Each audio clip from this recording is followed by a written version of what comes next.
గెలుస్తాం అనుకున్నప్పటికీ రాష్ట్ర ప్రజానికం అంతా కూడా ఏ విధంగా తీర్పునిచ్చినారనేది మీరు ఒకసారి ఇక్కడ చూసుకోండి. అంతర్జాతీయ ప్రధాన కార్యదర్శి మా జగనన్న పరిస్థితి ఏ విధంగా పోయినట్టే విధంగా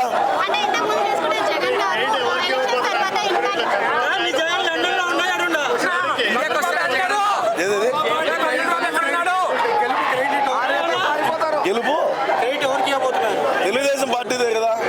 జనసేన బీజేపీ కూటమి ఏ విధంగా అయితే వీళ్ళందరూ ఏకంగా ముందుకు పోయి ఒకరిలో ఇది అనే ఒక వివిధ భేదాలు అనేది కూడా లేకుండా అందరూ ఏకమయ్యి ఏ విధంగా అయితే ఈ కూటమిని భారీ మెజారిటీతో గెలిపించినారనేది మీరు ఒకసారి ఇక్కడ బాగా ఆలోచన చేసుకోండి. ఎవరన్నా మీకు చెప్పినాడా? మీకు చెప్పినారేమయ్యా? చంద్రబాబు నాయుడు గారు ముఖ్యమంత్రి.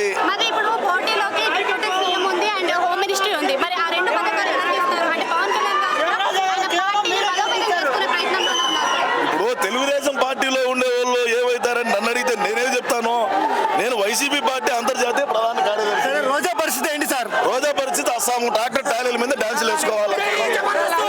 అది రాబోయే రోజుల్లో జబర్దస్త్ లో కూడా శ్యాంప్రసాద్ రెడ్డి రానిచ్చే యోచనలో లేడు. ఏమున్నది ఆరామస్థాన్ సర్వే చూసినారు కదా, అటర్ ఫ్లాప్ అయింది. ఏ విధంగా ఆరామస్థాన్ చేశాడు, ఏ విధంగా కోట్లు తీసుకొని సర్వేలు ఇచ్చినారు అనేది ఇక్కడ స్పష్టంగా తెలుస్తుంది. ఇది నేను చెప్పేది కాదు, మీరు చెప్పేది కాదు, రాష్ట్ర ప్రజానికం అంతా కూడా చూసినారు.